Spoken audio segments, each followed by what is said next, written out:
Hello and welcome to the show. We've got a great one for you tonight. First of all, the first part of the show is pre-recorded. It was done on Sunday, and I am very happy to have, my former, basically newscaster, Michael Lauck is joining us. Alejandro Rojas is on a cruise, as I mentioned last week, and with Michael Lauck, I have the one and only Calvin Parker. We're going to be talking about the Pascagoula Incident, how it all came about to where he's at today. There's a lot of things going on and exciting things for Calvin and the case itself. We're going to talk a bit about that. And after the first break, I have Charlette Mann is going to be talking. Her grandfather was the one that was involved in the Cape Girardeau. Thank you, Michael. GRA here to introduce all the KJRA fans and listeners to a brand new clothing line called Saucer. Listen, when we feel good in the clothes we wear, we perform better in our daily lives. Take your performance to a crash site to bless these small bodies. We're going to be talking all about that. And that starts after the first break. For now, I think I will introduce the guest, the guy that just bailed me out, Michael Lauck, and Calvin Parker. Welcome. Hey, thanks for having us, Martin. Yeah, thanks for having us. It's good to be back. I know. Michael, it's been a long time since you've been on the show, right? Couple, 3-4 years maybe.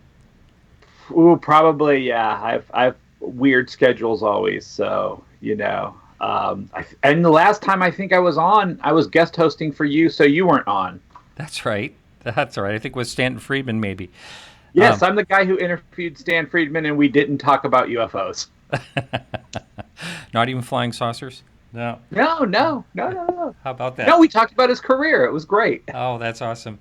Well, now I want to, Michael, I want to thank you because this whole thing that has happened with Calvin all started with you. You wrote a blog back in 2013 about the Pascagoula incident, and Calvin reached out to me about that blog, and one thing led to another, and boy, has it ever snowballed ever since that, hasn't it, Calvin? Oh, I guarantee you, it's been a real blessing, this show, to me. It put me in touch with Philip and a lot of other things, and I mean, it's just gone wild. Every day something new comes up. I'm on Philip's mailing list, and I can't get over it. It seems like every day there's something major going on. Why don't you tell us what's happened since what is going on as far as you've been on news stations, you've been on all kinds of things. Yeah, it's been a lot of major news stations such as Fox News, Waterworld, then all these local stations around here. But it's been a number of news stations that I've been on. I never really wrote this book to get it popular or nothing. I did it to just set the record straight and my story, because it had been changed so much by the news, and I had every news agent in the world mad at me because I wouldn't give an interview. Now all of them's wanting to come to me. They're wanting interviews with me, and of course I do it. I'm going to do it for about a year or so. I remember you saying that, and then you're just going to fade back into the background again, right? That's exactly right. Hopefully this coming October. Now, I've already got a couple of conferences that I've signed up for on a contract. I'll do them after, next year. But as far as that, when they over, I'm gone. I'll be fishing again. I'll be off grid.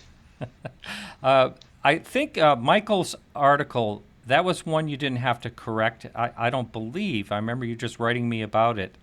And I said, this isn't the Calvin Parker, is it? Yeah. Because no one could get a hold of you for years, right?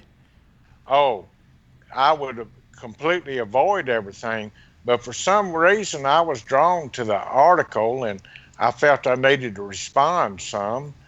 But I really didn't want to get in the spotlight. But as you know, that all changed pretty much. Yeah.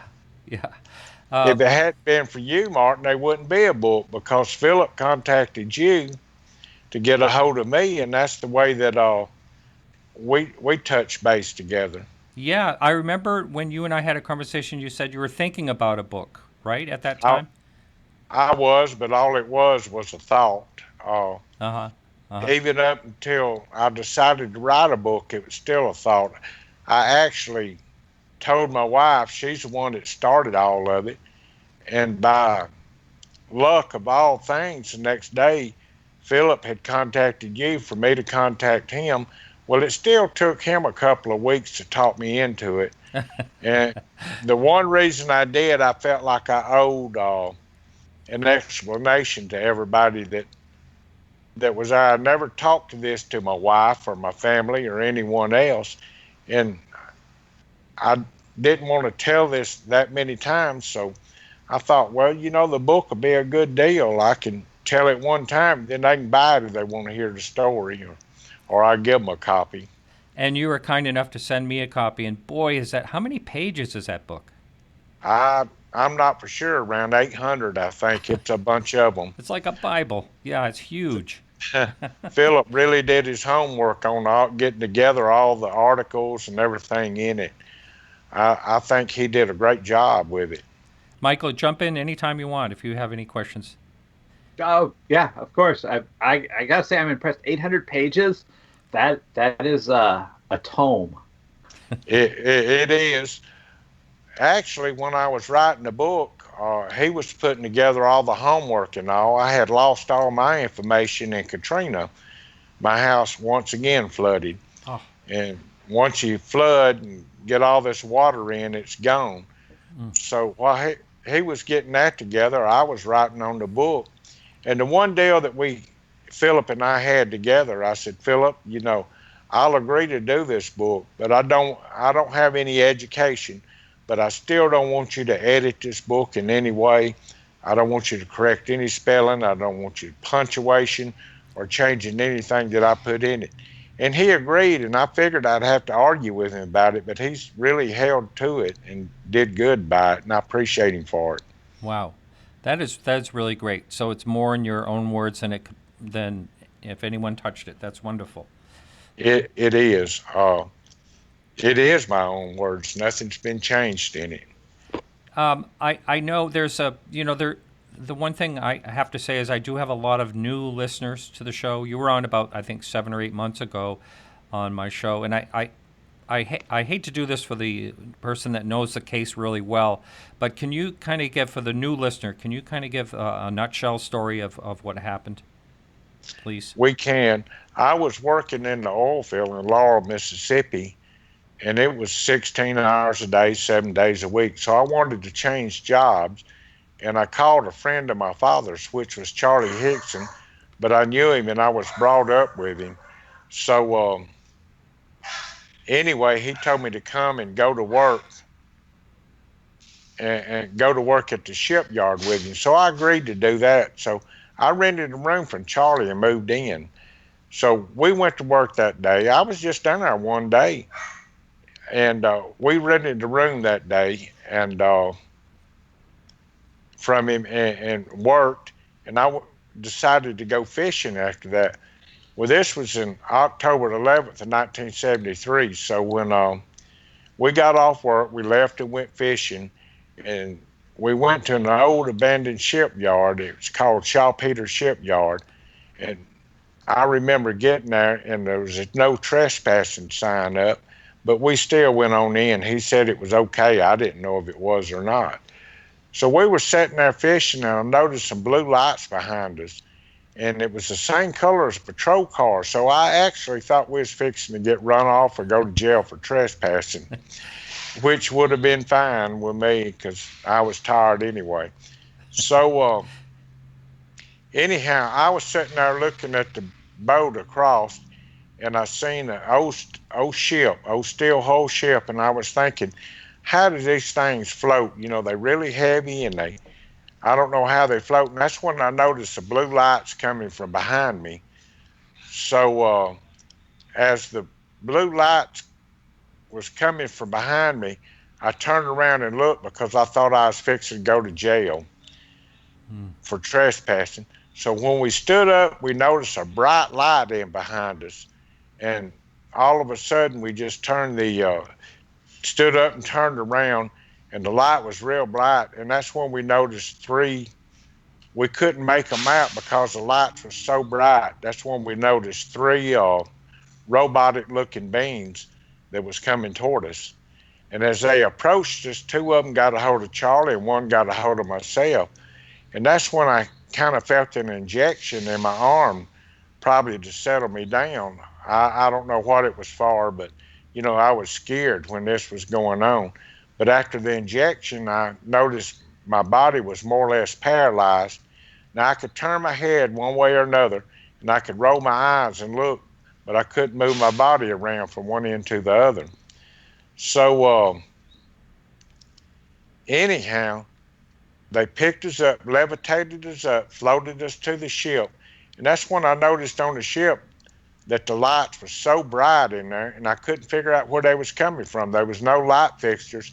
It looked like they was just coming out of the walls. So I did notice that because I was curious where all these bright lights was come from. Well, they took me into a different room than what they did the guy that was with me, and they laid me on an examination table. And I was at about a 45-degree angle when I was on this table. So I noticed from the ceiling, though, that something dropped out of the ceiling about the size of a deck of cards, and it rotated around my head. It clicked 4 times, then it went back up into the wall.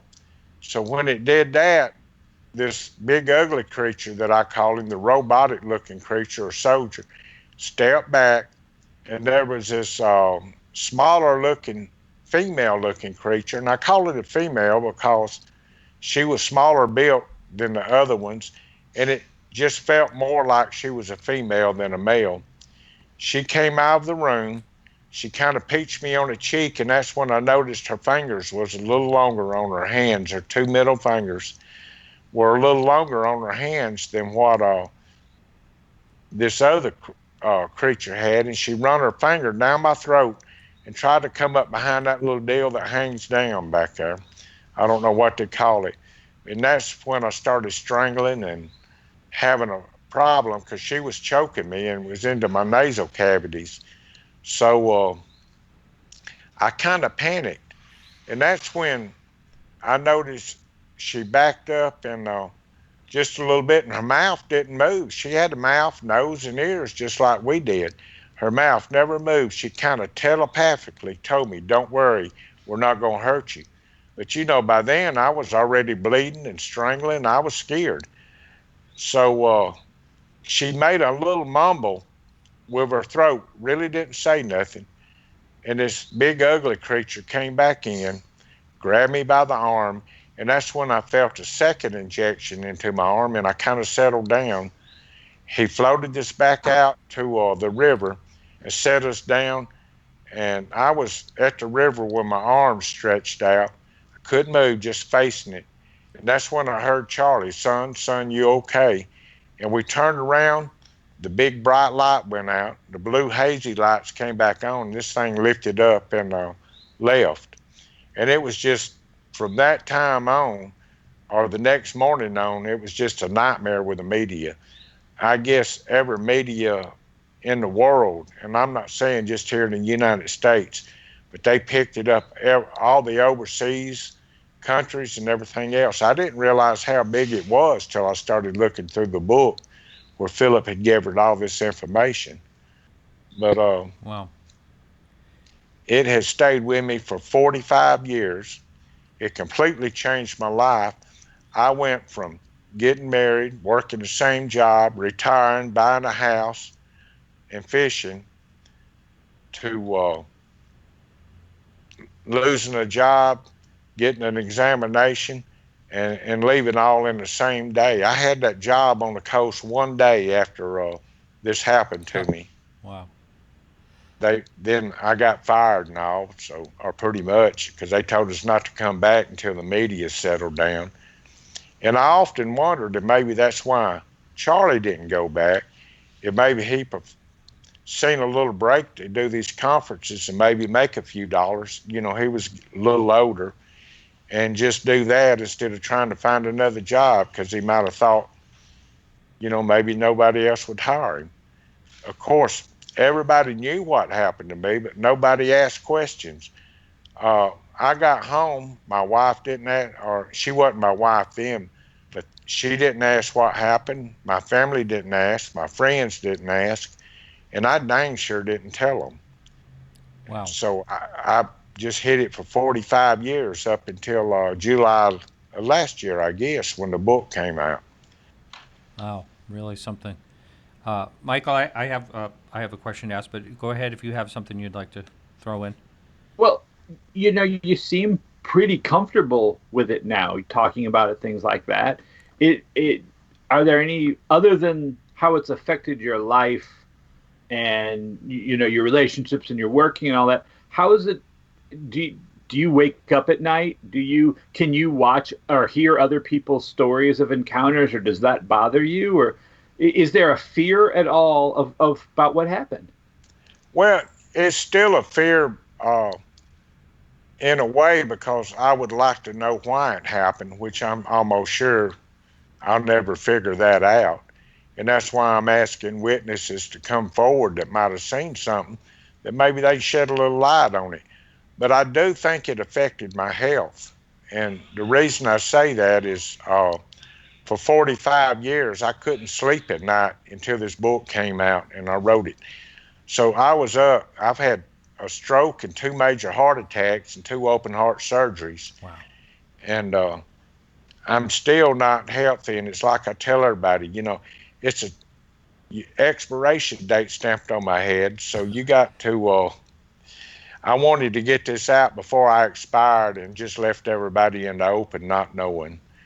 And so it's been a good thing for me. It's taught me how to deal with everything now.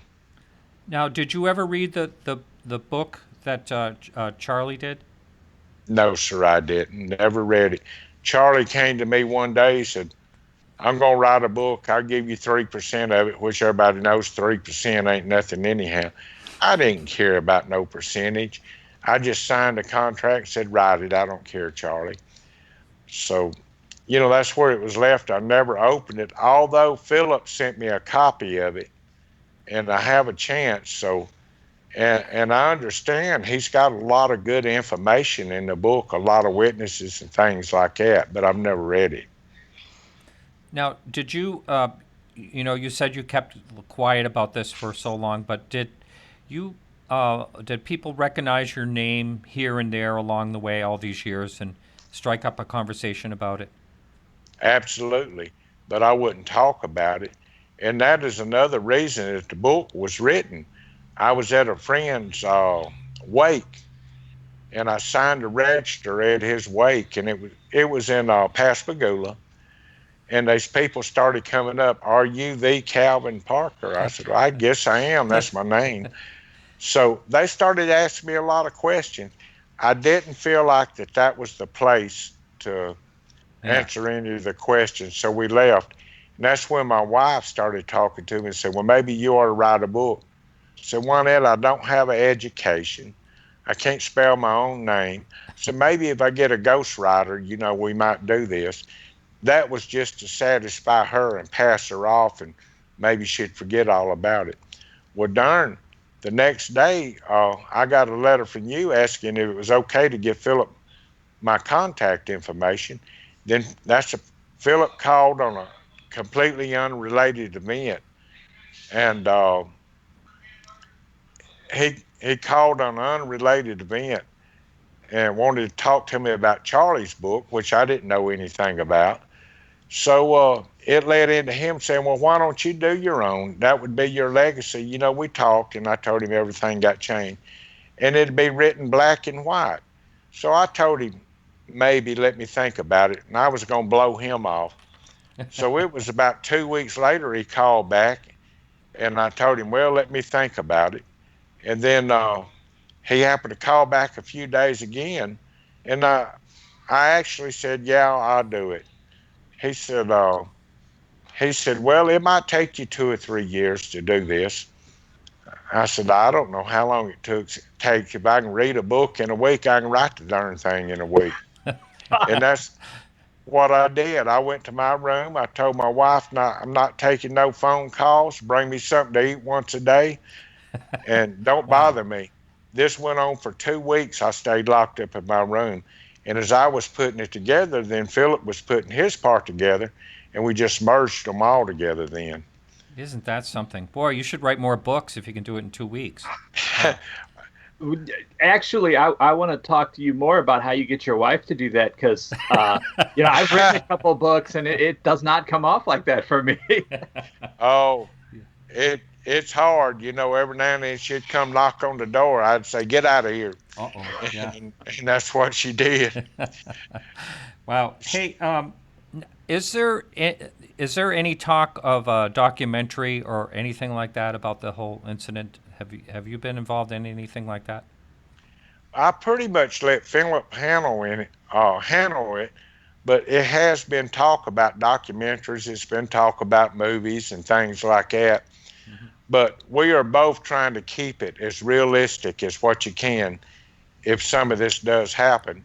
Mm-hmm. And in that way, it scares a lot of these movie companies and all off, because they want to create their own version of it. Sure. And little changes here and there would work out. Like, just say there was 5 police come out and they don't use but 2 or 3.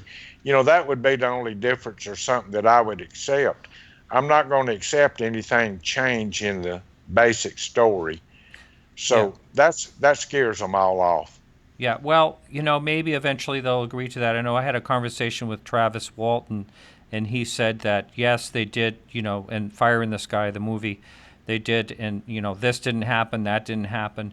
But he said overall he was still happy that it got out, but, they will do that. They, for some reason, even though it's such a spectacular case, they seem to always have to sensationalize it a little more than it is for some reason. Exactly right. And I don't understand that. How can you get more out of what's happened than what's going on? Right. Now, the description of I saw this model that was made, and the description of the being that you saw with the carrot things coming out of where the ear should be, and the single one coming out of the eye. No one has ever talked about anything that looked like that before or after, as far as I know.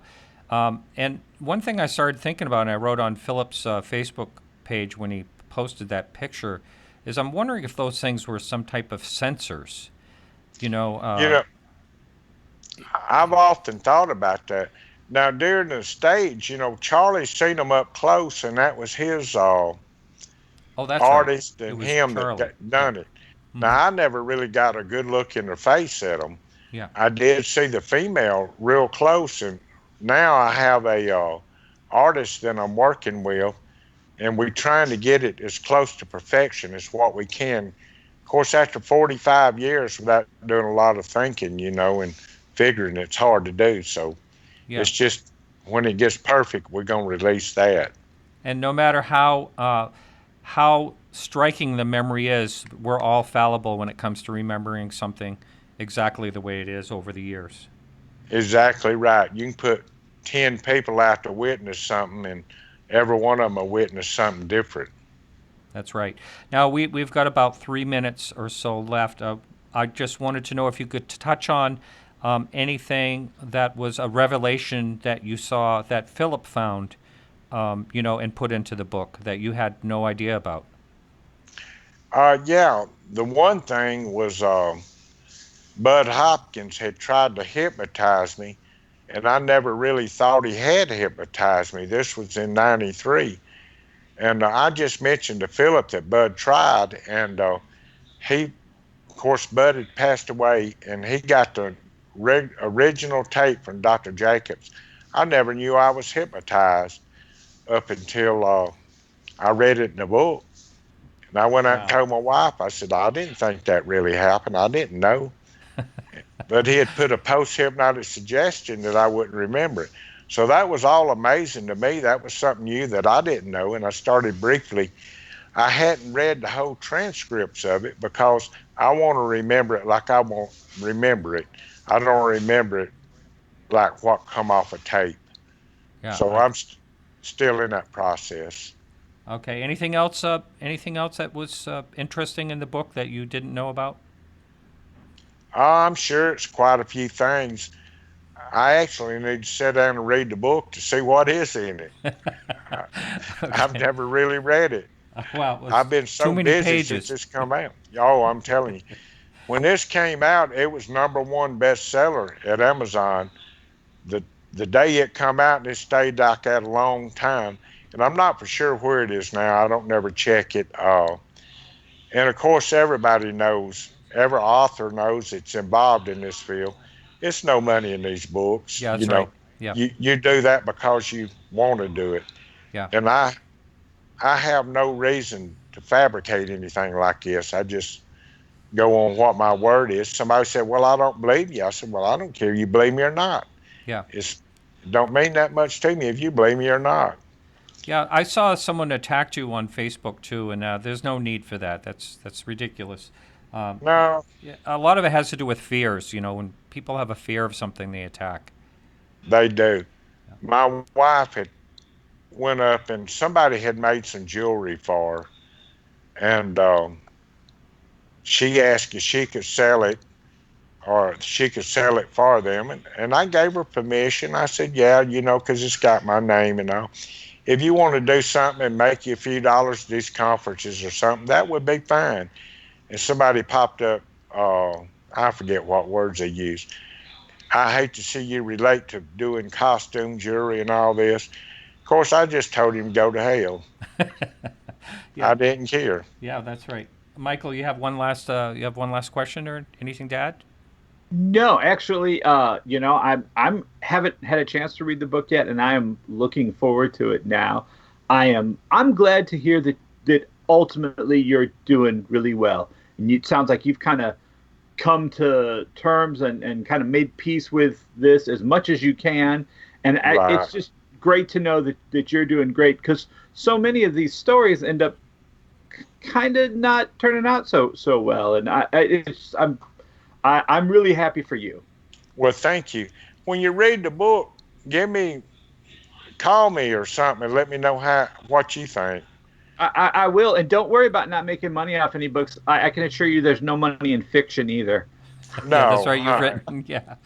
All right. Well, we are at the break now. Thanks so much, gentlemen. It's been such a pleasure. I've really enjoyed it. thank you. Will you post me a link to this on my? Oh, sure, will do.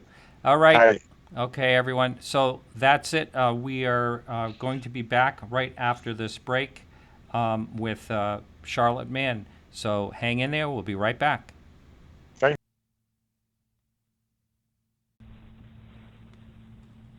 All right, and we are back. And welcome to the show. Back, everyone. I want to bring on our guest. I'm real excited to have her on. It's Charlette Mann, and she is the granddaughter of Reverend William Huffman. Back in 1941, I believe it was April. We think of the modern day ufology as 1947. Well, this happened well before that, 6 years before that, and it's a real interesting case.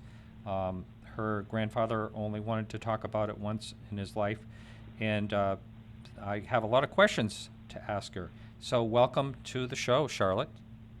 Thank you very much. I appreciate you having me. Sure, and it's been a long time. Now, this is something I wanted to bring up. How we met is really a crazy situation. I a guest blog on my website, podcastufo.com, and you found it, and then you also saw the show number, and you just happened to dial it to talk to me while I had a show going on. And I had no idea when you first called, Charlette Mann, that name sounds familiar, but you said you had some errors on your website. And so anyway, I did not write that blog, so I took it down. And you're here to set the record straight, and I really do appreciate you coming on. Well, I'm glad that you give me the platform to do so. I'm not the type that likes to undermine other people, but when one talks about your family in a very personal way, and yourself as well, as if they know you intimately and they know what you were thinking when you did things, that kind of crosses the line with me, and I had just about had enough of it. Sure, yeah. So I'm sure you see that all over the place.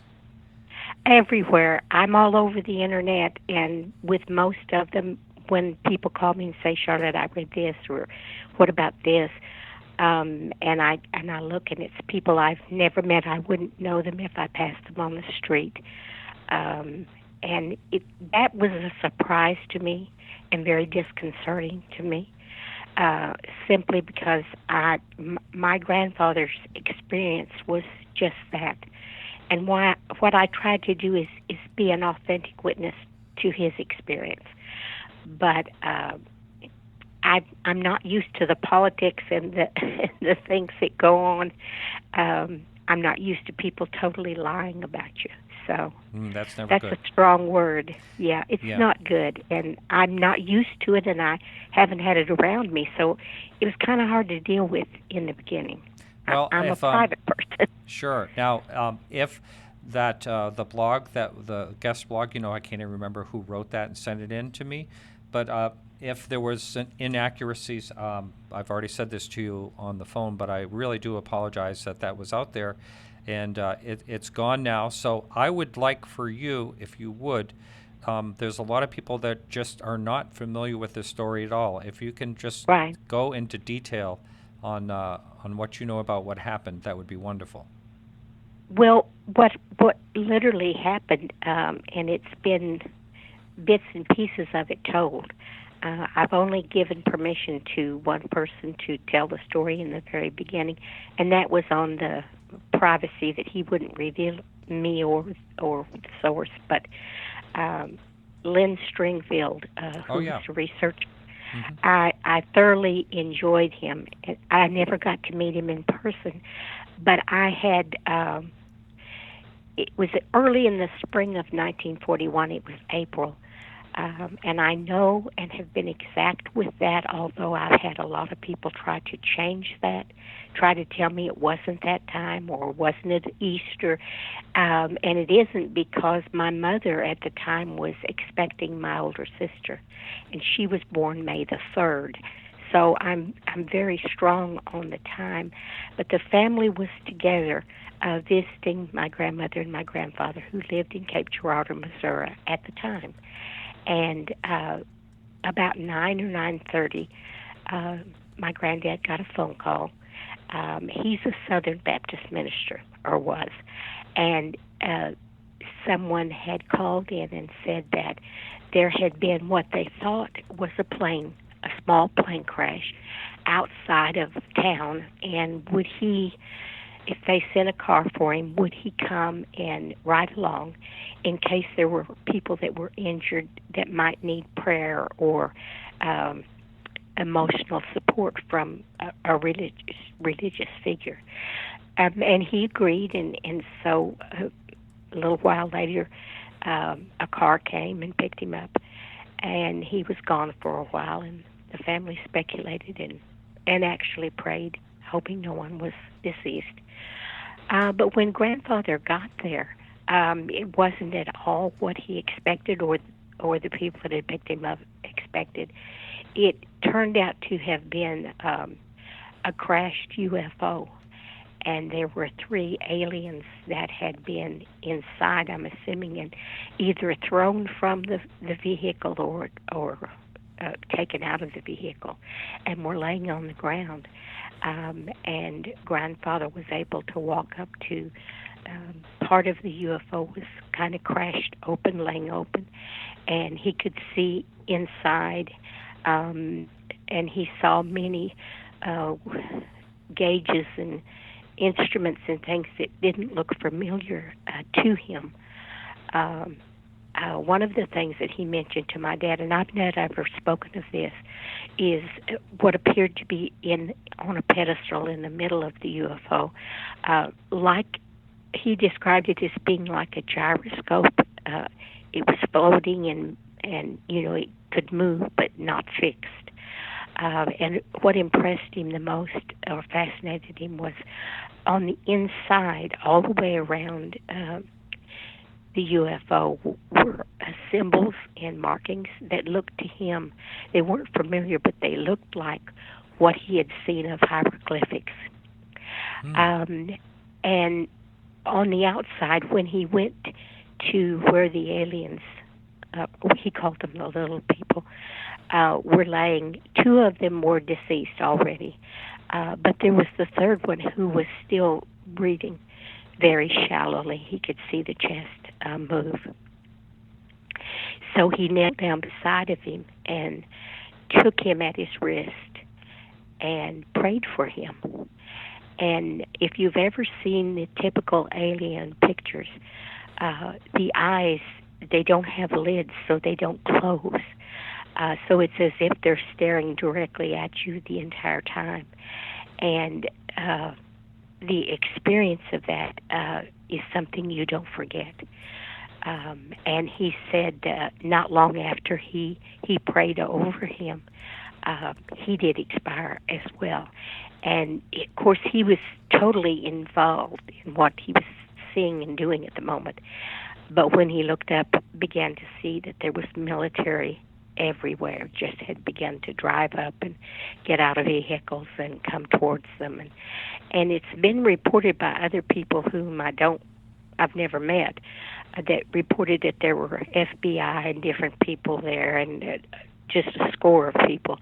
And there wasn't. There was the people who lived on the property. Of course, seeing the crash had come down, and there wasn't a lot of fire. There wasn't. The aliens were not burnt. It was a minor fire in the field, and there was a few neighbors that perhaps had been there, and a couple of other people that Granddad assumed. One was we thought a reporter, or he thought a reporter. And when the military did show up, the whole tone changed immediately. They began to take small groups of the people to the side and have individual conversations with them, and telling them basically, this didn't happen. You didn't see this, and you're not ever to speak of it again. This is a matter of national security. Well, Granddad listened, and he would have complied anyway, even if they hadn't said national security.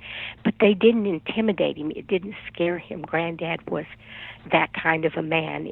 He was an honorable man. He was very straightforward. And if they said, don't talk about it, then he wasn't going to talk about it. However, after they dropped him off back at home, the family was waiting up, as you naturally would, wanting to know what had happened. And Granddad related everything to them. But he said he wouldn't speak of it again because they had asked him not to do that.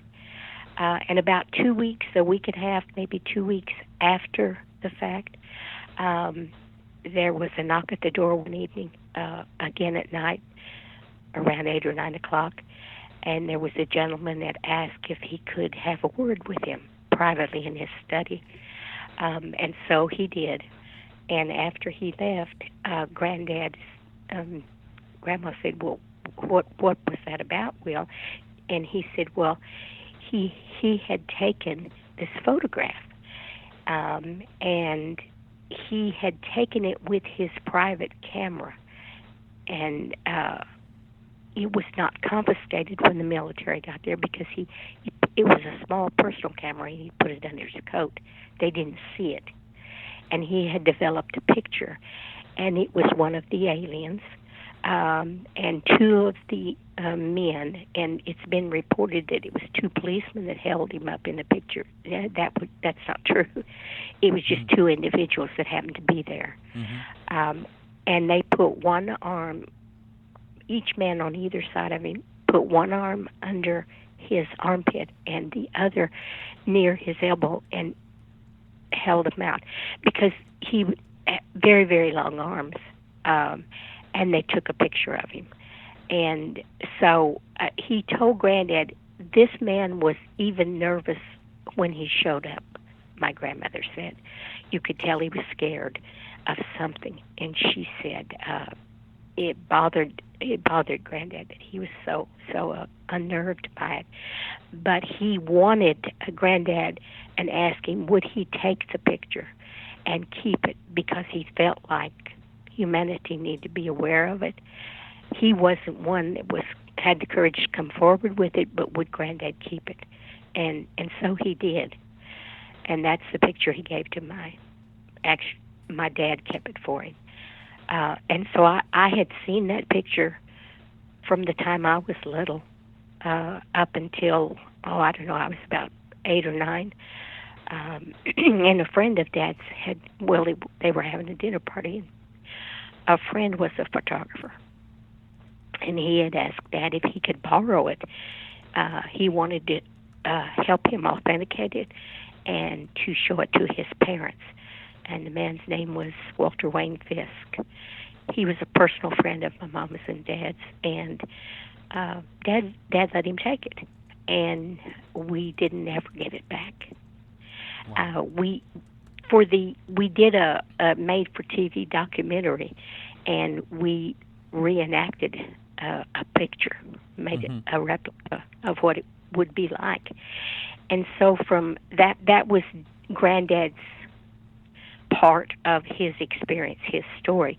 But what most people don't know, because I've never spoken of it, but I've never been asked either, that years later, people that know me gave me a copy of the book, The Watchers by Raymond Fowler.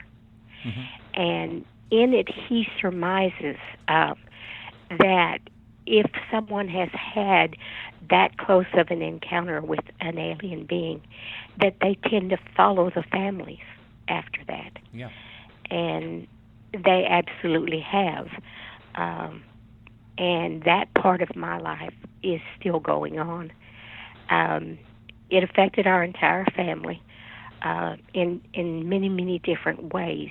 When I was born, my sister's older. She's 2 years older than I am. She was born in May. And I was born in 1943. And when I was born, I came in not knowing even what they meant, with all kinds of gifts that my mother told me they were gifts of God, and I was to hold them sacred, not to ever make fun of them or to use them, and always to explain they came from God. And that has been my life ever since. It's taken many different places, and other members of my family were gifted in many ways, but we have been abductees. We've been, they just are in and out of our life, and always have been. Wow. So it's quite interesting to me. In my life, in the very beginning, I didn't think of myself as being anybody special. I don't to this day. I'm just like everybody else. You have opportunities and things, gifts that you have, and you either use them or you don't. Mm-hmm. But I don't have any additional things that aren't available to everybody. But I have never turned loose of them, and I speak of them, and it's been my life's work ever since, and it's fascinating, scary, but fascinating. So that's basically Granddad's story, and I was approached after. I wrote to Raymond Fowler after I read the book in regard to the part about them following families. And he, in turn, unbeknownst to me, sent a copy of my letter to Lynn Stringfield. And Lynn then, in turn, called me. And at that time, I had Granddad's experience, but I didn't have any of the UFO background. None at all. I didn't know. I I just didn't know anything about it, and so I had not heard of Buffon or Lynn Stringfield, or I didn't know who Stanton Friedman was. I soon got a crash course, but after we talked several times on the phone, I found him to be a very kind person, and he told me of some of the work he had done and sent me some of his papers and books and things like that. And one thing has just led to another. It's always a door opens and you take a step towards it, and then here's a whole outlay. So I've lived what I call a dual life, in that I had my grandfather in the structured religion on one side, and then on the other side, the other part of the life that was so relevant to me day in and day out. But my life has been very eclectic. The things that have happened to me and others in my family, very eclectic. And Granddad was not the type of man, even before his experience, where he made judgments. He was very open-minded for a Southern Baptist minister, in that it changed his perspective in many ways. Grandmother and I talked about it. She came to my home and stayed with me when she was in the last stages of cancer. She took her chemotherapy at my home in Texas. And it's one thing. My dad was a very flamboyant person, very interesting, and he had a large subject matter that he was interested in. But he tended to lay things on a little thick. So to hear some things from my dad and then to hear them from my grandmother were like difference of night and day. So when she was ill, I tried to talk with her about the many stories and bits and pieces that I had heard through the family. And at first she wouldn't talk to me about it because Grandpa told her not to. But later she began to fill in the blanks for me. And then after she left this world, then whether you want to call it God or the highest consciousness, whatever name you want to put to it, began to reveal to me time and time and time and time again the idiosyncrasies as them being brought together. They aren't separate. They're all one, and we can't have one without the other. We have to embrace it and be open-minded, but also use our brains.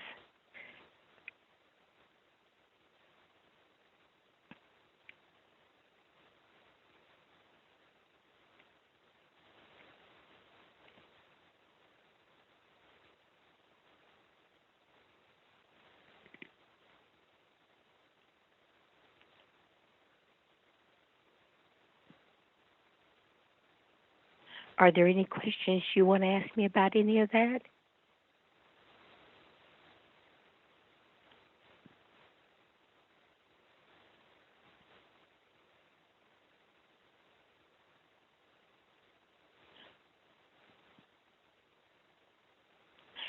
Martin, if you're speaking to me, I'm not hearing you.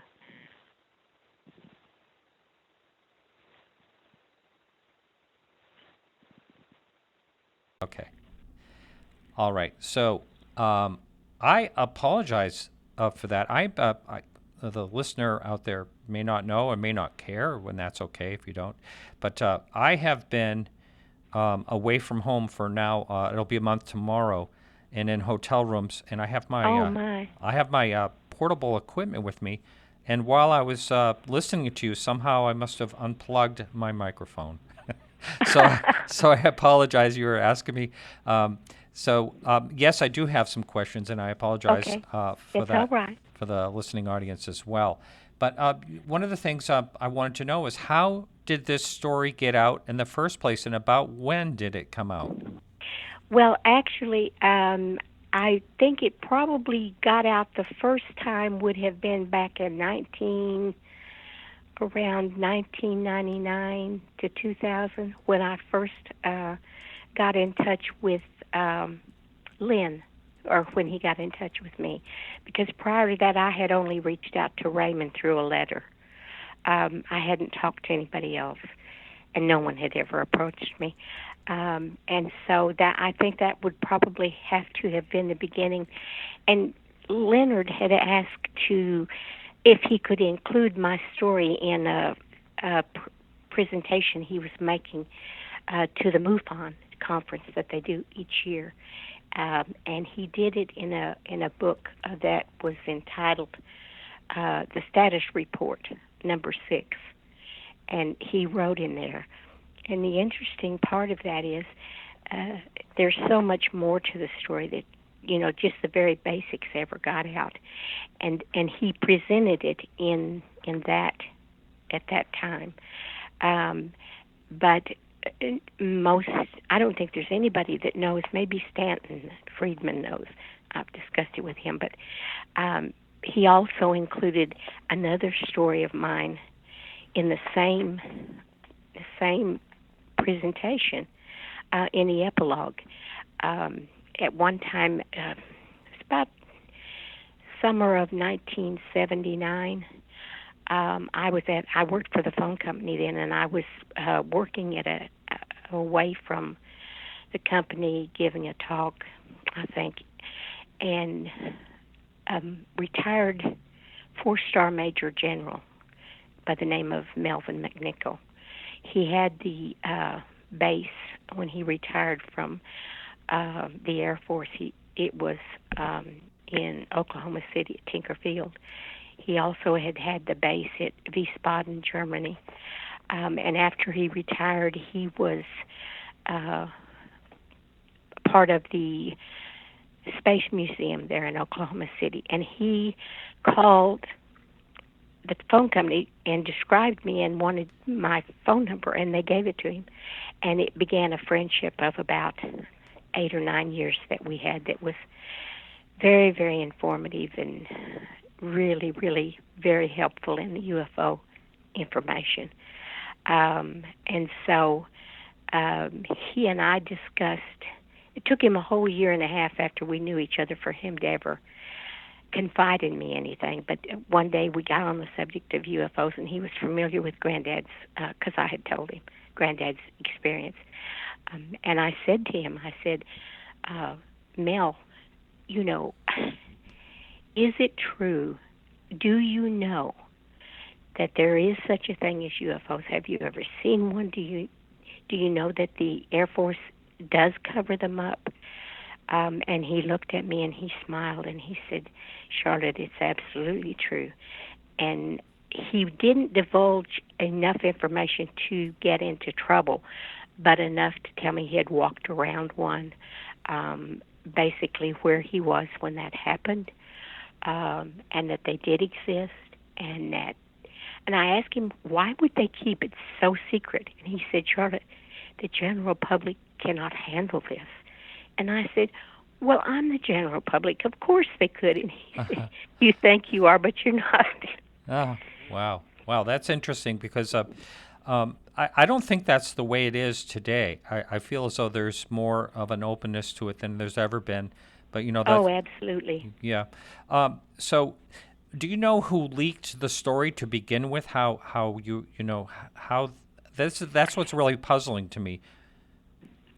Well, when I talked originally with Leonard, he promised me that it would never leave his file, that it would be kept secret, and he was good in doing that. He never mentioned my name when he presented it in a symposium, and in the one I just described to you, he called me Cherie Monet.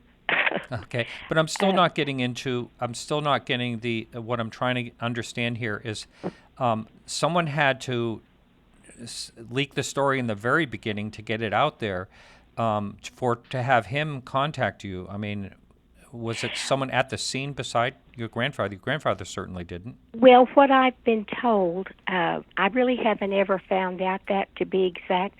I talked with Lynn's wife after he passed away, because he had promised they would be secret. And she said people had tried to buy them, but she didn't let anybody have them.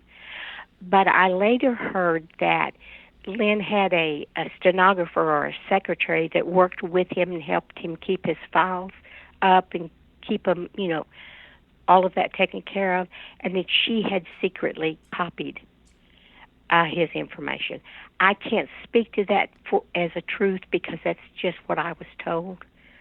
I don't know exactly where or when it was leaked. Oh, okay.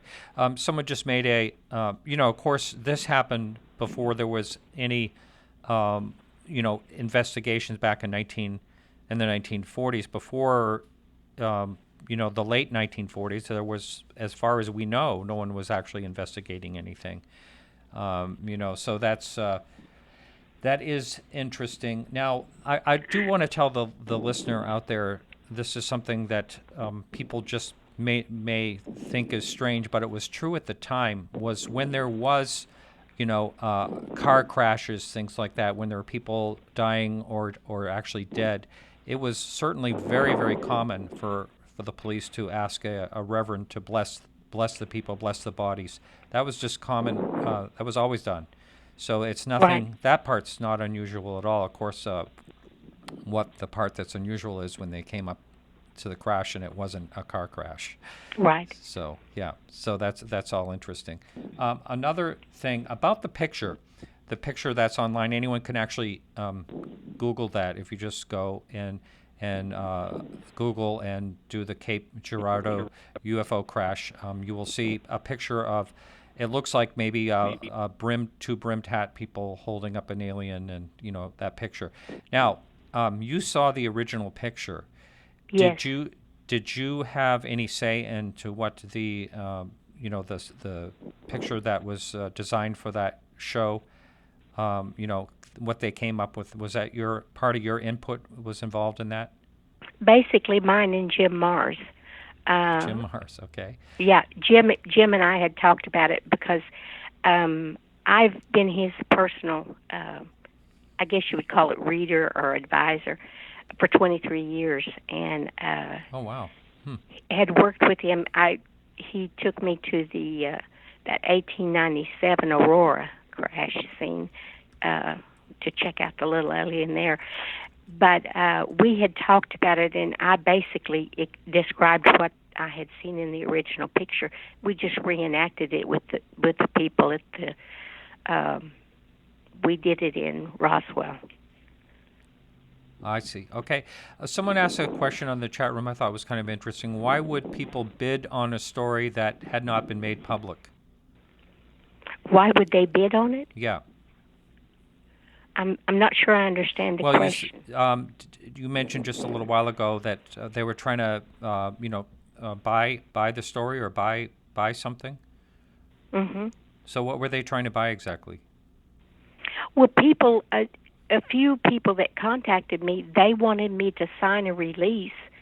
It wasn't a matter of any money exchanging hands. They wanted the information. I see. They didn't want me, or they didn't want me presenting it, and I wouldn't give control over to anybody else. That's my family story, and I wasn't trying to make money. I was simply trying to get the information out to see if other folks could come forward, or just to fill it out. I got it. And so that's why you've not heard a lot about it, is because that's not it's not what I'm about. Now I know that I'm trying to think. It's Paul Blake. Is it? Is that who it is? Someone was out there telling this story. Was he, and wrote a book on it?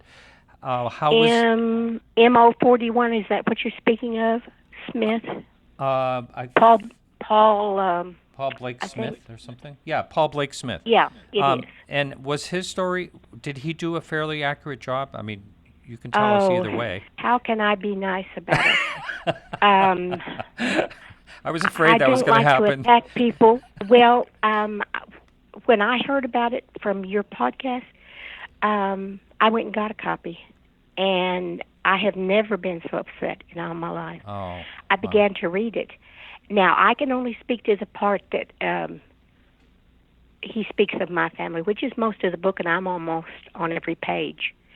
The only thing that I can tell you that is true that would make this a nonfiction book is the fact that he was born in Cape Girardeau, Missouri. Oh, ouch.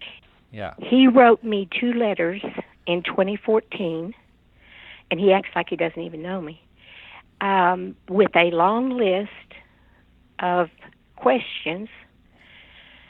I didn't even respond to the letter because what research he had done was so out there in left field. I don't know where he got it.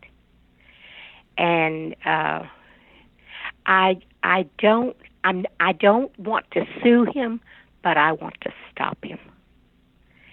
This should never be out there. The way he paints my granddad, the things that he says, there's no truth to them. And I don't know where. Let's talk about the inaccuracies then. Some of them that bother you the most, just to get it out there and get it corrected. Well, I don't even know where to start. To be honest with you. Yeah, just touch on some of them. What what has bothered you? Well, he makes the statement. The gentleman who my dad gave the picture to authenticate. He says that the man would never ever acknowledge me or talk to me. Well, that's not true. I talked to him on the telephone, and at first he was very vague, but he had been a friend of my family's for quite a while, and my mother was quite beautiful, and he had a crush on her. And so I said to him, Wayne, you might not remember me because I was just a kid, but I remembered you brought pheasant for dinner because you had shot it and was explaining all. And I said, do you remember the red-headed woman? And all of a sudden, outburst, Pauline. I said, that's my mother. Oh, he said, yes, now I get it.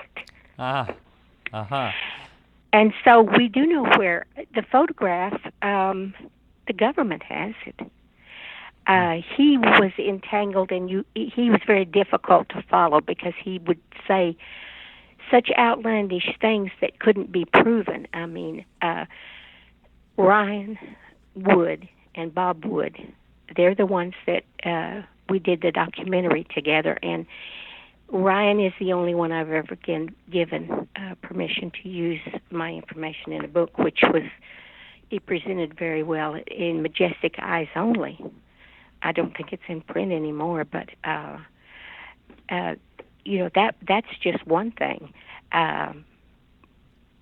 Stanton went and saw him and talked to him, and he talked to me on the phone, and and it's just not true what he says.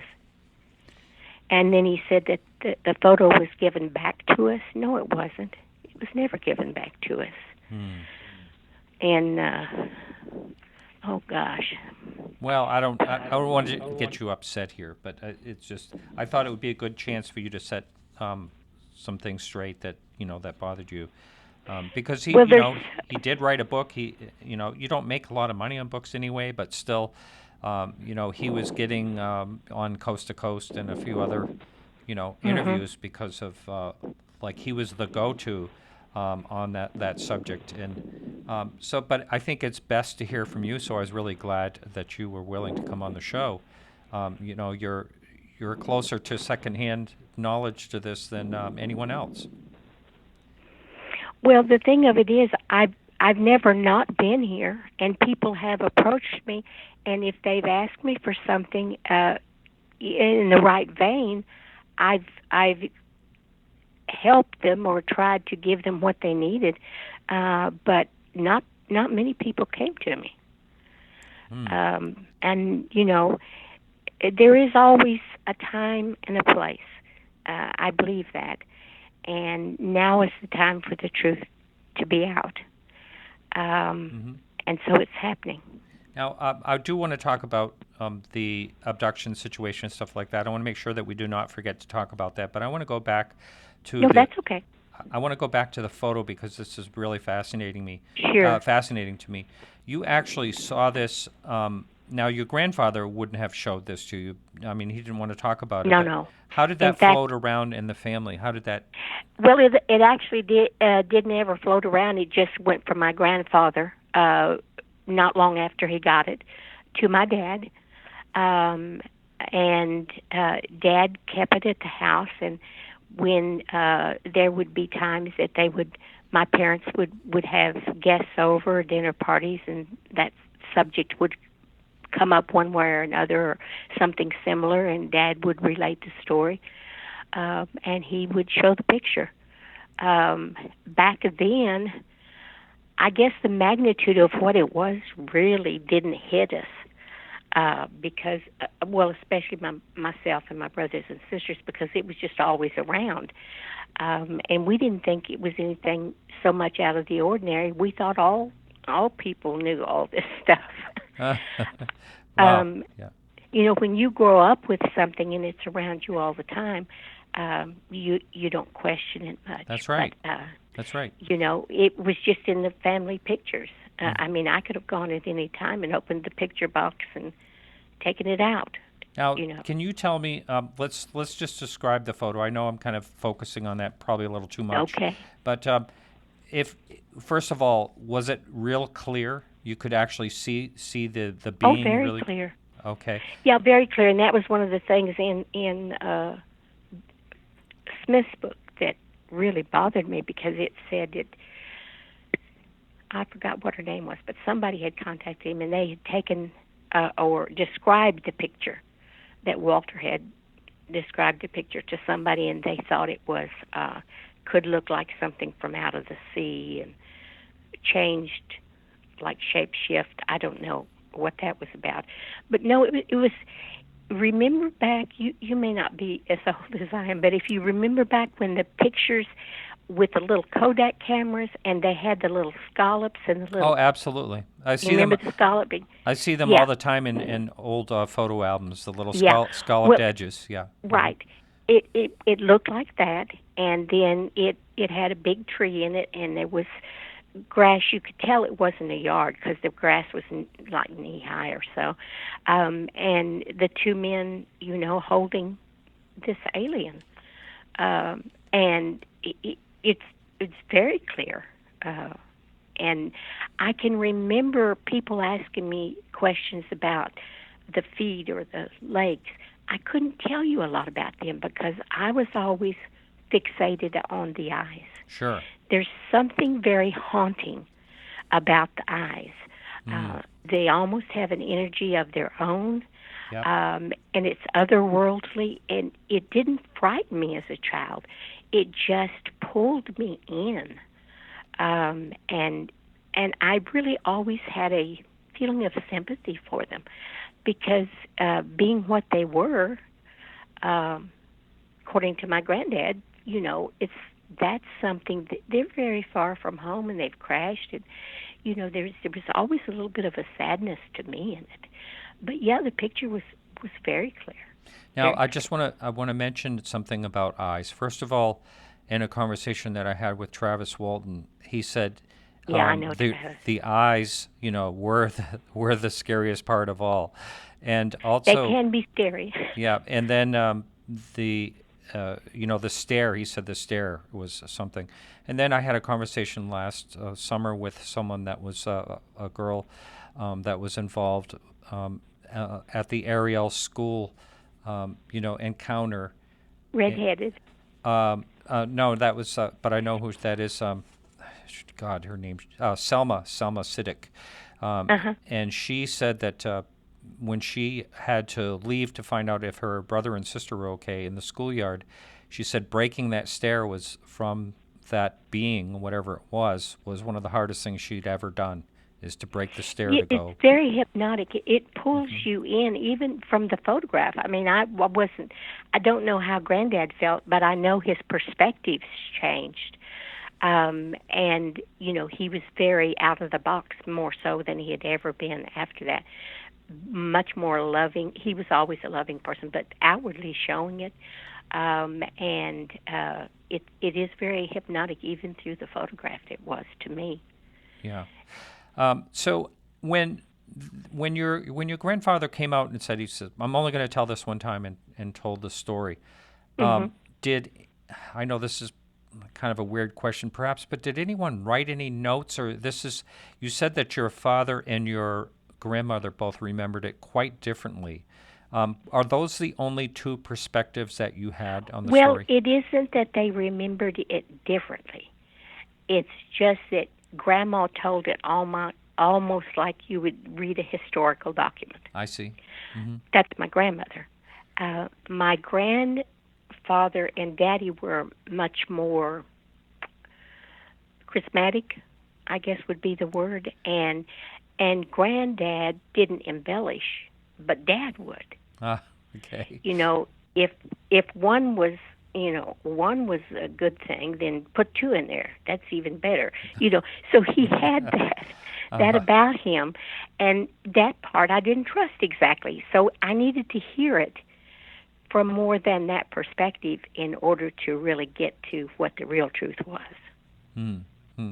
So I think that is amazing that it changed his perspective. It sounds like it did a little bit, or made him more open, as you said. And he kept his word all the way to the end. He never ever would, even like on his last few days, he would never talk about it again. As far as I know, he never did. Now, I think from what Daddy said, that they may have had a few private conversations. If Dad would come up with a question, he may have answered it, but to him only. I see. It was more through Granddad's behavior and the way he handles things that we could tell a difference in him. Mm-hmm. But no, he didn't ever speak publicly to anybody else. Wow. But he was a private man to begin with. Now, back then, they wouldn't have called it flying saucer or UFO. Or did I hear you say the word a spaceship? Did they call it that? Or what did they say? What did they think that crashed, or what were they talking about on the site? Well, on the site, they just called it many different things. One would call it a spaceship. One would call it something from outer space or beyond our world. I mean, there were several different terms used because there wasn't anything that at the time. One man called it a cigar-like. And which is a lot of there's a lot of descriptions of the cigar-shaped craft. So it certainly could have been. Well, and it is from what angle do you see it? I don't know that anybody ever saw it as it came down. It was already crashed, and so as you kind of drove over the little hill, and there it was. It depended on what angle, what direction you were coming that you saw. Right. Which could make the difference as well. Yeah. But yeah, they called it several things. Now, it always makes you wonder, okay, so if this truly did happen, and it sounds like it a very believable case, if this happened, what the heck did they do with the bodies? What the heck did they do with the remains of the craft? I mean, that's always a question. The military came and took it all away. Yeah, and where'd it go? That's not unlike different at the time, different bases. I remember when I was talking to Mel, the retired Major General. He spoke of Wright Patterson. He spoke of Wright Field at the time. It was called. Mm-hmm. Yeah, and one on the East Coast, or the West Coast. He never gave the name exactly, but they had one hangar there, and you could walk around it. They weren't allowed to touch it. They weren't allowed to go into it. And whenever things would happen, even being retired, he used to be called back to Washington for what he called grayouts. And I'm not sure because he couldn't go into it as to what those were, but they were of high national security and very, very secretive. Wow. And now the hieroglyphics, or what appeared to be hieroglyphics, that's pretty, very interesting to me. First of all, there's 2 other cases that are pretty well known, purportedly, that there were hieroglyphics. One of them would be, of course, Roswell, and the second one, Rendlesham Forest, the Rendlesham Forest I'm familiar incident. with Rendlesham. Yeah. There was someone that supposedly went right up and actually touched the craft, named Jem Peniston, who's actually going to be on this show here in sometime in April. But you'll they enjoy both him. What's that? You'll enjoy him. Well, yeah. So they both talk about the same thing. There were stories about hieroglyphics, which I think is really interesting. I guess it makes sense. I mean, it's just like any craft that we have that goes out there into space or anywhere else has, as far as America goes, has the flag on it, and all kinds of numbers and things like that. So, yeah, that's not surprising. And from what I've seen, because Daddy tried to show me kind of what they look like, symbols, and they can look very similar. And the closest thing that people have seen in a lot of cases are the Egyptian hieroglyphics. Well, they tell the story. Every symbol tells a story. Yes. Now, let's talk now about what has happened in your family. You started to mention that you feel as though that there's been abductions, and you have personal experience in that. So, if it's something that's not too painful to talk about, can you tell the listening audience what has happened? Well, I can tell you of some in the family. My older sister probably is the one that had, and she's deceased now, but before she passed away, she wrote a notarized letter stating that this was true information. She recalled a lot of the actual being floated out the window and into the spacecraft, and experiments being done, although she didn't know what was being done. And the interesting thing is we used to have in-depth conversations, her and I. We were very close, best friends. And at one point, when I was first beginning to dip my toe in the UFO stuff, trying to make myself aware, I said, "Sis, tell me some of your experiences, and I'll tell you, what I have." And about a month later, Raymond Fowler wrote me a letter and asked, could he speak with her? Would she speak to him?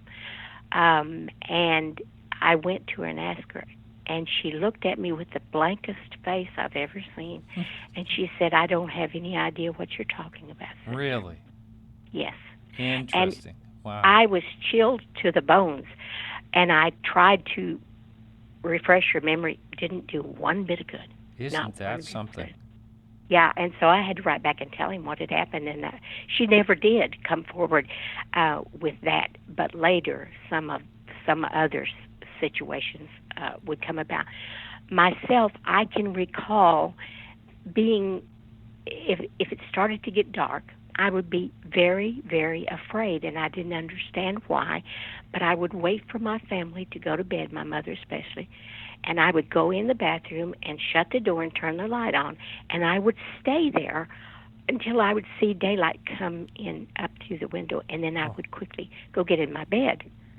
That's no way to live. That must have been exhausting. It was, and I didn't quite understand why, but later understood that the missing time, could be retained. You could go back and reclaim it. I didn't want to. I didn't care what was in there. I just knew I didn't want it anymore. And I have a daughter and an adoptive son that I have a bedroom here in my home. And both of them started out at one time in that bedroom, and they both asked to be moved because they come to that window, and they don't want to be taken.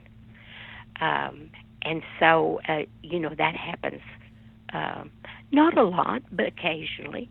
And they do recall being taken. And my younger brother does as well.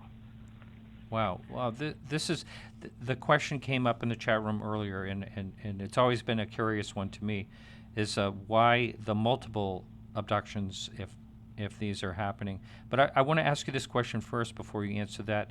When was it you first recall it happening, or your sister talked about it happening? I'm talking about what year approximately, if you can remember. The first time that she talked about it to me, it was in the late 60s, middle 60s to early, late 60s. Wow. So during that time, I can only think of Betty and Barney Hill in 1961, but you never really heard about any abduction-type situations happening No. for many, many years. And when she was born with the gift of clairvoyance. We didn't know that's what it was called. And it scared her to death. She's probably the most gifted clairvoyant I have ever met. And it scared her, like I said. And this was in the 50s. She would see visions and pictures of things on the magnitude of 9/11. And back in the 50s, you just didn't. That just wasn't heard of. And my grandmother, my mother's mother, who lived with us most of her life, was a great deal of Indian. And she told her, she said, honey, if you're not comfortable with that gift God has given you, ask him to take it away, and he will. It won't make him mad. And she did, and it went away. So it can be very, very difficult. And I hadn't heard, as far as, I was fascinated when I heard about Betty Andrews. I heard about it in the 70s. So you had already had situations happening before that time then? Oh, gosh, yes. One time that I remember the entire family was involved, there were bad storms going on, and we used to go every weekend on a Saturday. We got our allowance, and Mom and Dad would take us into town or to town where we could spend our allowances, and it was a big thing for us. And so we left our house and headed to the town nearest to us, and it took us we were gone by our time, an hour and a half to what should have been a 20-minute ride, and instead of ending up the town that we were headed to, we were driving back in our own driveway. And we don't know how the car got turned around. And my dad finally surmised, well, maybe a tornado came and picked us up and we didn't know it and took us back. But we later realized that it had to have been an encounter of some kind. So, yes, I've lived with this my whole life. My whole family has. That's amazing. And of course, the missing time thing, I don't even know if that was discussed for a long time, even from, Betty and Barney Hill. But right. That's what you hear, you hear this type of thing all the time.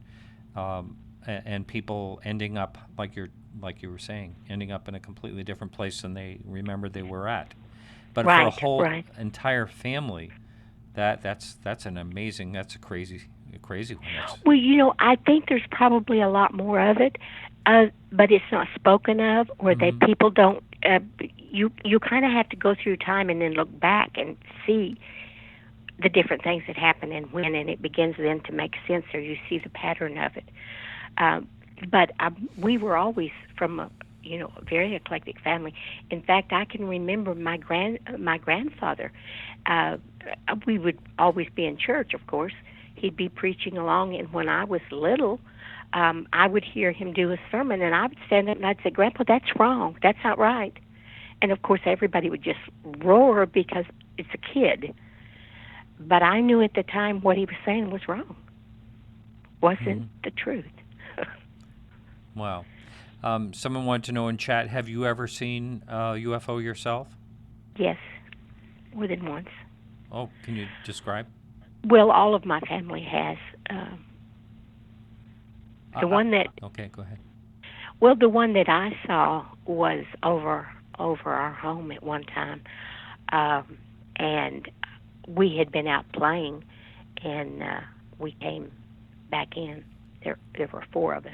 I have two sisters and a brother, and I remember.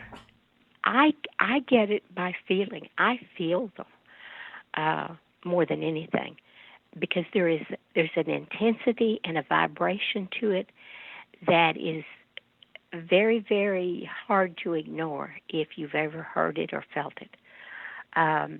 So I felt that, and I knew that one was either there or was coming. And so I didn't want to alarm anybody else in case I was wrong, and I stepped outside onto the porch, and it was quite a ways from me, so it didn't appear to be as large as it probably was, and I was young anyway. But I saw one go skimming across the sky above tree level, and as I looked up, the minute I caught my eye in that range, it was gone within a blink of the eye. Wow, interesting. So, when your grandfather, when he was describing, being there on the site, and he saw that this crash was open, the craft was actually open or broken open or something like that. Did he ever say the size of it, about, like it looked like it was 30 feet wide, or did he ever talk about how if it was? He didn't give dimensions to anything I heard ever. Uh-huh. I don't know that. I don't remember my dad even mentioning it. I don't think it was ever mentioned unless it was between the two of them privately. We didn't ever hear about it. And did he ever say how far off of the main road that it was where they went to? They had gone, he said, about between 13 and 15 miles outside of town, and then they parked on the side of the road and went into the field about a quarter to half a mile in to the wreckage, to where it had happened. And did anyone ever say to him how they found this? I mean, was there any casual conversation, or was it all just you go there, you bless the bodies, and you leave? Was it that type of thing? No, I think he had a little bit of conversation with the owners of the property, because they were standing out there. I mean, they were already there. Oh, so the owners of the property. Okay. Mm-hmm. Yeah, they had walked down from the house, and a farming family, and man and wife, and they were concerned, and he was just, I think, from what Grandma said, that Granddad told her, that he was kind of like in shock. Sure. He didn't say very much, but the look on his face, Granddad was a little concerned about he and his wife both, that they just couldn't accept what they were seeing. Just hard to accept. Right. Well, I mean, it's just completely out of the realm of what you would expect to see. So it's really hard to get your head around when you see something like that. It certainly could be in shock.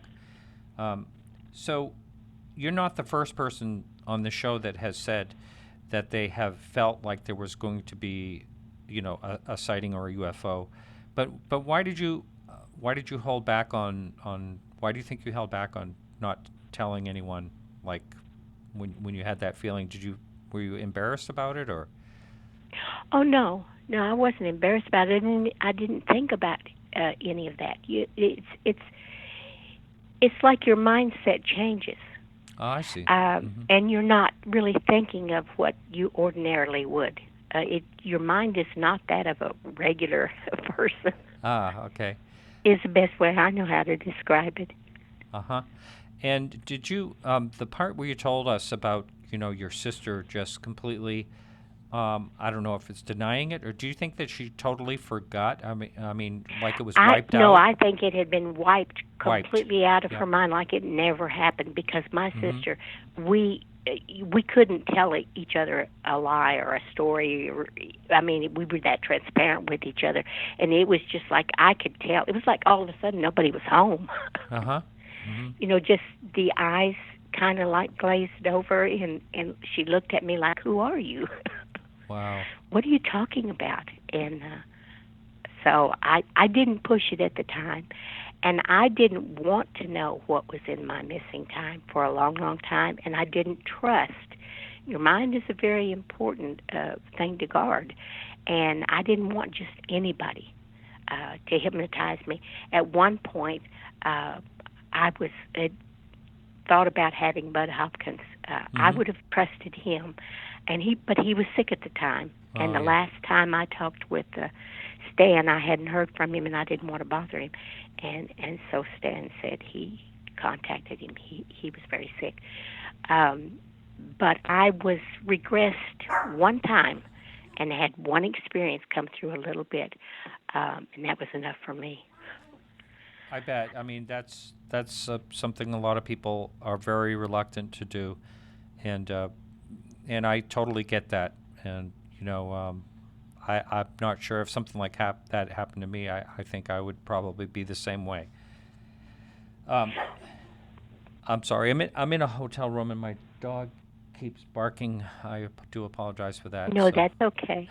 I can't do anything about that right now. Yeah, can you talk about more about what you consider the gifts that your family had? You had clairvoyance. What about you? Well, yes. For the last 35 years of my life, we used to do what my mother called fortune telling. You know, her and Grandma used a deck of cards, and they would shuffle cards, and they would give what they called readings to people and tell them about their future. That had more to do with my grandma and her Native American side than it did anything else. But when I came in, I touch people. If I touch you, I can tell you if a person is genuine, if they're lying to you, if they're not really connected, if you will. Oftentimes I have a lot of people, they'll say, well, is so-and-so real, for real? Can I go and pay my money to that person? If I can touch them, I can tell you. And I do readings for people, and have for the last 30 years by touch. Wow. I'm not saying that there aren't other people that are psychic or that have those abilities. It's not mine. And then at different times when situations come up, I have worked with the police for missing people. Really? If you bring me, oh yes. If you bring me something that I can touch, that was the person's, I can give you information about them.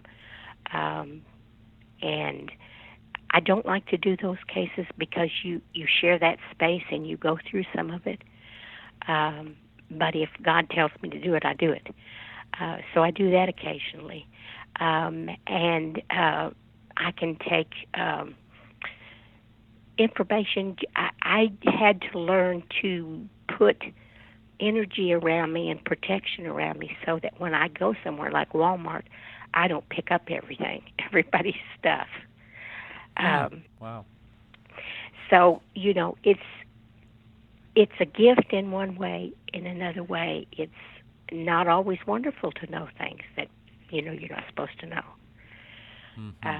I'm sure. But it's I have it, and I've learned the you know, jargon that goes with it. As far as I didn't know what psychometry was, I now know what it is. All I knew is somebody put a picture in my hand one time, and immediately I began to see pictures, just like watching a movie screen. Interesting. Wow. And, you know, I relay that information. I have a lot of men that come to me for investments. It's not just all psychic stuff. I mean, it's everyday nuts and bolts things that they want to know. Wow. Someone in chat, we've already touched on this a little bit, but maybe we can talk a little bit more. Have you looked into cases that were, you know, like Travis Walton, in Betty and Barney Hill, cases like that. Have you paid attention to those things? I'm not a researcher. Mm-hmm. I'm an experiencer. Yeah. Okay. And they're different, and they all have their place. I know that Travis, the first time I met him and I touched him, I made him cry, and I cried. I didn't mean to make him cry, but there is that.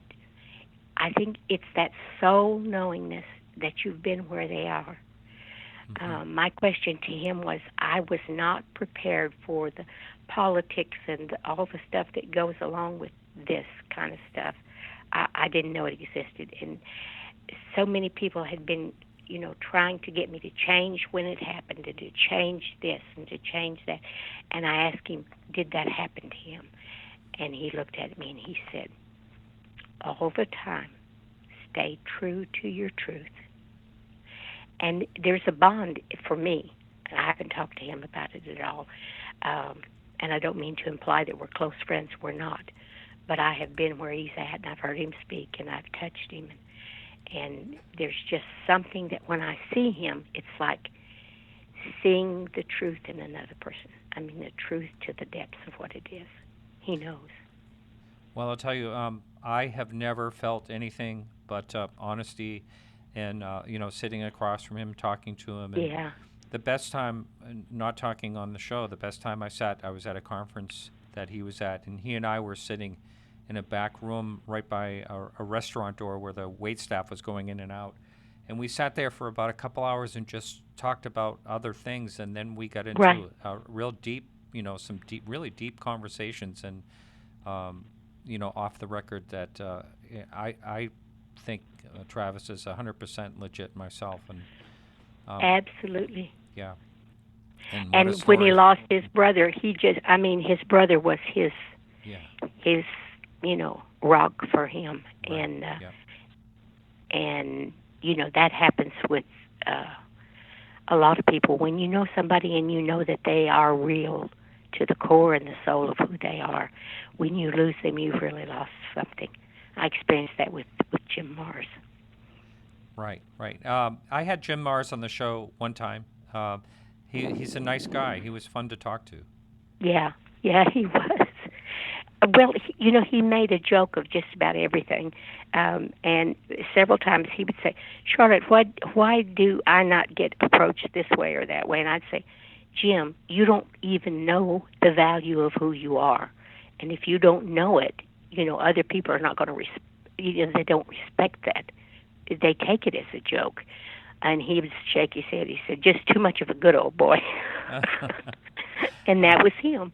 Yeah, he was a Texan too. And did you live near each other? We didn't. Well, maybe 80 some miles, close enough that he would come here for his readings sometimes, and I'd go spend the weekend at his house. And when he passed, we shot some of his ashes out of a cannon. Oh my goodness! Wow. Oh, he was quite the character. Quite the character. Yeah, interesting. Going back to this case, as far as you know, has anyone else that was on that site talked about, any other witness talked about what they saw? Not firsthand, no. Not that I'm aware of. The closest that there has been is that when Ryan Wood did some of his research for the book that I was aware of and agreed to let him do, would have been the son of the sheriff at the time. And it was that he didn't have firsthand knowledge, but he said he did remember hearing of a crashed UFO and little people. And that would be the only one that I'm aware of. Now, I don't know what research I haven't, after he did the book, he went on to other things, and so did I. But he could have gotten more information because he had a website up for people to contact him. But I haven't heard from him that he found anybody with firsthand information. It was also different times when back then, of course, this was just when the war was getting ready to start at the end of the same year. Everyone listened to the government. The government, someone from the military said, you don't talk about this. And you didn't. They absolutely didn't. It was a different time. I don't It think was it would a be different time. today. If this happened, there'd be iPhones snapping away, and you'd be on Instagram and everything else. Wouldn't be possible in this day and time. That's right. Yeah. It just wouldn't. Yeah. It would just be a viral thing. But so we have just about 10 minutes left, and so I don't know if there's at this point, I could take some questions in from the chat room, but if you think that besides Paul Blake Smith's book, what are some other misconceptions? You said there was a lot out there that was, a lot of people out there that were telling the story and they were telling it wrong or telling your story wrong. Well, some of it's little things and some of it's bigger things. Like I've seen it printed everywhere that Granddad went out to give last rites. He was Baptist. They don't do last rites. Catholic does, right? Yeah. Yeah, that's Catholic. And, they can be as small as that. And when I read that, it's like, well, they don't really know what they're talking about. They've read some of the other stuff. And misconceptions of the number of people that were there. Like they say that the picture was two policemen holding the alien up. No, it wasn't at all. I only know of the police in connection with who came and picked up my granddad was from the police department. And it had been mentioned at one place that the FBI was there. No, they weren't. The only people that were there were the people from the farmhouse, one or two neighbors, which there weren't many because the property was not close, not like houses next door and things. And I think probably that where they radio through the police, like the newspaper will pick those things up. A few people like that, but there probably was. I've heard and read that there were lots of people there. There wasn't, maybe tops 15, if that many. Sometimes the time being earlier. I've had some that I've read that they've got it in different towns that they're close, but not where mine granddad's was. So they'll have different locations. They'll have different times of the day. This was at night. I don't think anybody would think 9 or 9:30 at night is like 6 or 5 or 6. Just things like that. Mm-hmm. Mm-hmm. Now, one of the questions that always seems to come up, and a question that I have too, is a crash. Why a crash? I mean, of course, you have no answer. I have no answer, but it is curious as to why a craft would crash to begin with, especially if it was from an alien planet or some other place. Of course, we really don't. I don't think there's anyone that really knows for sure where these things or wherever or whatever are coming from. But still, it is a curious thing why a craft would, if it did travel, such a long distance, how it would crash on the Earth. That is a bizarre thought. Well, I don't find it being so bizarre. There is no such thing as perfection. I don't care how many years you've been around or how intelligent you've become. There is no perfection. And so things can go wrong. The fact that they travel that far would, to me, say the possibility of something happen rises rather than falls.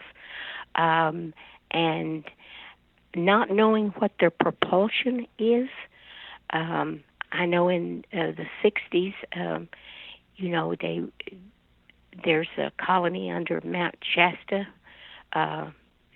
They're all over. It has to do with a lot of times the paths and how they run with with actual impulses, the grids, the electronic grids. Many things can go wrong, and so I can't see why they wouldn't. Okay, well, it's always good to hear a different perspective on that in particular, and it's just a thought. And has anyone that you've talked to ever thought it could be something else besides aliens, or do you think that's kind of the direction that the thoughts were on the people that interviewed you and you have spoken with over the years about this? I've never had anybody go that direction. The majority of the people that I've talked to believe that that's the case because it has to do with not just what is in front of you, but what are you feeling? Because we are multifaceted, and we're more than human beings. We're only 50% human. The other 50% is the spiritual side of us, and that there are no boundaries to that. And if you, I started out, and I followed all the major religions. I attended the Parliament of the World Religions in 1993. There was 128 religions represented. And when you get into the nuts and bolts of all of them, there is a thread that runs between them. That is who we all are, where we all come from. And so, knowing that they're not like us, they don't look like this. If you have any kind of contact, you realize that. And it's the feeling that you get in your soul that this is extremely different. It's not like you go to another country and you see, yes, people who look different than you do. There is a feeling of that difference on the degree and that level that it can't be from here. Hard to explain. It's more about feeling than it is explaining it. Sure. Going back to what you said earlier about staying up until, locking yourself in the bathroom. Yeah, daylight. Yeah. Did all of your experiences, and from what you knew of your sister's experiences before that all got blanked out from her, did everything occur during the nighttime only? It didn't always, but the majority of the time it was at night. It's a lot easier to travel, to be out of your body, to have experiences when the vibrational level of the humans on the earth is at a lower point. Not as much going on, not as much to break that. You can get through from the other side, if you will, because I do a lot of connecting families with deceased loved ones. I do a lot of work with people who have family that's committed suicide. For them to be able to reach through is much easier when there's not as much of that energy, that vibration. So it's easier at night than it is during the day. But no, there are things that have happened in the broad daylight. And the situation with your family. You said you got to speak to your grandmother. I don't know exactly when she passed or whatever. 1984. So there was a lot of talk. She saw all the UFO flaps going on and stuff like that. Do you know, did your family pay attention to those things, or was this just something that, it was just the family situation that happened and they didn't discuss anything else? Okay, when you say the UFO flaps in regards to my grandmother, I'm not sure what you're speaking of. I'm just saying there was a lot in the news, during like 1952.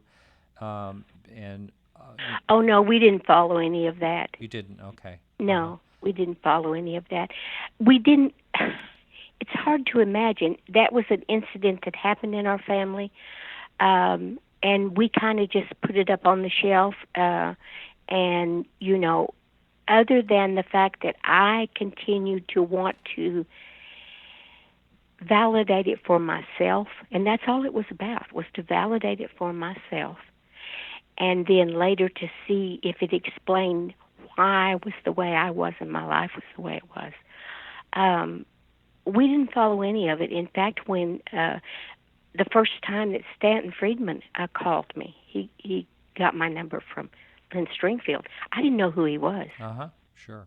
Mm-hmm. I had not heard of him, and I felt bad because you could tell it was hard for him to imagine that I didn't know who he was. And so he sent me a couple of his books, and it's like, oh yeah, I'd seen him. Yeah. I called him the weird professor, but no, we didn't follow it. So. Well, Charlotte, we're at the end of the show. I want to thank you so much for coming on. It's. Well, you're very welcome. I appreciate the opportunity to kind of set things straight. Sure. Because I think people are owed the truth, and it ought to be what it is. That's right. I really appreciate it. And maybe we'll see you out there speaking, getting the story out more. That would be nice to see that. Oh, well, in regards to that, I've been asked, Alejandro has asked me to speak at the International UFO Conference this year. So I nudged him and it worked. You did. You did. All right. Excellent. That's wonderful. I'll see you in October. Is it October or September? No, it's September. Yes. September 4th through the 8th. Okay. I'll see you then. All right, Charlotte. Okay. Thanks so much. I look forward to it. You bet. You take care of yourself. Bye-bye. You too. Bye-bye. Bye-bye. All right, everyone. Thank you so much for listening. That's it for our show this evening. And next week, we have Earl Grey on. He's a great guy. I can't wait to have him on. That'll be a lot of fun. And so I do want to thank everyone, first of all, for listening to the show. And second of all the people that support the show. I want to thank you very much. And I also want to thank the people behind the scenes that helped this happen. Peggy helps out with the Facebook, our Facebook page. You can like us on Facebook because we always have new UFO stories up there. All right, we'll be back next week. And remember, everyone, to keep your eyes to the sky.